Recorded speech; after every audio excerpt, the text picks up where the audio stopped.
You know that one mistake that still sneaks into your mind right when you're about to fall asleep? Well, what if it's actually there as your hidden advantage and you're missing out? Regret really has a way of sitting heavy on your spirit. You replay those moments, you're thinking to yourself, why did I do that? Or what was I thinking? And in those moments, you wish you could rewrite it. You wish you could do a redo. You know, I get it. I have lived those moments also, like many of us. But what if we start thinking about those very missteps as pointing us back to where we're supposed to be or back to who we really are? Stick with me on this. I want to show you how to turn regret into clarity and confidence for the season of life that you are in now so that it makes sense for where you are now. First, I want you to stop treating regret like punishment. It's feedback. That's how we're going to think about it from now on. Sometimes it's God's way of redirecting us, making us more aligned with our values, our direction, our purpose, right? For example, last year I said yes to this assignment that I honestly should have delegated, but I was new to the company, so I thought I can push through and get it done. I did. I finished it, but I crashed and burned the next day. You know, it was a real example of burnout. I had pushed myself too far. Of course, that whole thing started playing over in my mind. I should have known better than this. I knew better than this. Why didn't I listen to myself?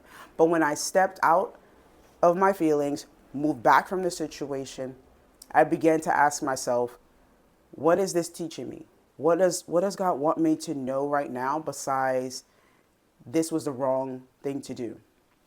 The answer for me was clear. It was boundaries. I need new boundaries. I need better boundaries. Boundaries. That one mirror up moment changed so much for me and has affected how I plan everything now. And it's so easy to keep replaying your mistake, trying to mentally fix it because we are such fixers. But naming the lesson turns that shame into a strategy. For example, for my situation, I could say I overcommitted. I can change that into I need boundaries. Or maybe for someone else, it's I trusted too quickly. Change that into I need to think things through. I need to slow down. Okay, so it shifts your focus to your next move instead of just staying in that what went wrong space. Because we know that that's not going to get us to move forward. That's not going to help our progress or momentum. But if we can name it, give it a name, give it a title, maybe now we can move toward using it to our benefit.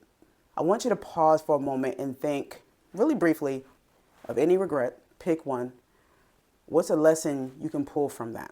Okay, so now let's talk about how to use that moving forward. But I don't want you to pressure yourself to overhaul everything all at once. That might be the energy that you're giving off. I need to fix it all. Focus on one shift. That's it. For me, after that burnout moment, I made a simple rule, and that was to check my energy before I committed to a project, to an assignment. Now, I'm not saying that you're going to be able to refuse assignments and projects, etc., and jobs, but you do need to check within yourself, am I overcommitted already?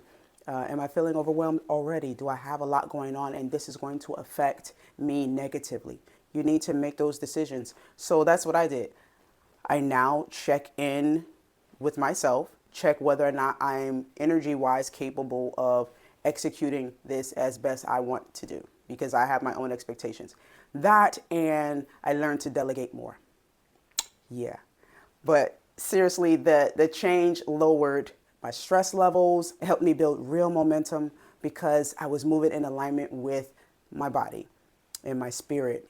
And it's those small, consistent little tweaks that move you further. Honestly, you don't even think about it, but those big emotional overhauls that we do sometimes, very reactionary, it gets us nowhere.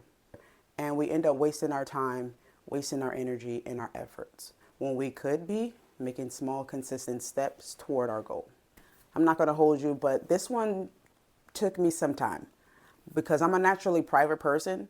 But I realize that people connect through giving of yourself, showing your authenticity and your realness. That doesn't mean you need to air out everything. Okay? It just means that you share from your lesson, not from your wound, not from that place of hurt. Now that shift is going to help turn the regret into something powerful and something relatable. Okay? And why not make this situation, have a benefit for someone else?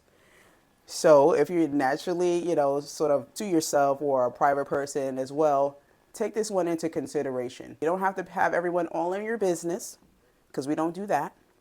But take the opportunity to be vulnerable enough to share those lessons learned from those mishap moments, from those regrets, and you'll be surprised at who else can benefit from that, or who else went through that and needs that camaraderie.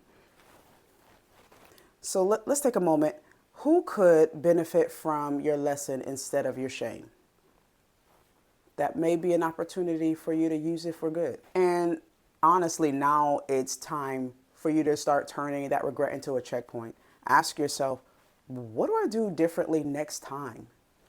I have to use this. Reflect. I'm going to reflect on it. I'm going to recover, God willing, and then I'm going to move forward intentionally and have this thought that God's plan outpaces and plans ours each and every time. Growth doesn't always look like we think it will. Growth doesn't always show up like we want it to. That doesn't mean we stop moving toward it. Grab a notebook or maybe a Post-it, whatever you have nearby. When you get time, I want you to think about this for yourself. What's one regret? What's the lesson you're going to pull from that regret? And then what's going to be your next small step? Boom. Clarity in action. Simple. It's important for you to also realize that you are not defined by your regrets. Now, how you respond to them, that's what really matters. Use that energy as your hidden advantage. Learn from it and then release it on faith. And if anything shared today helped, share this video with another woman that you think it might also help. Subscribe to the channel, follow along. God willing, I'll see you in the next one.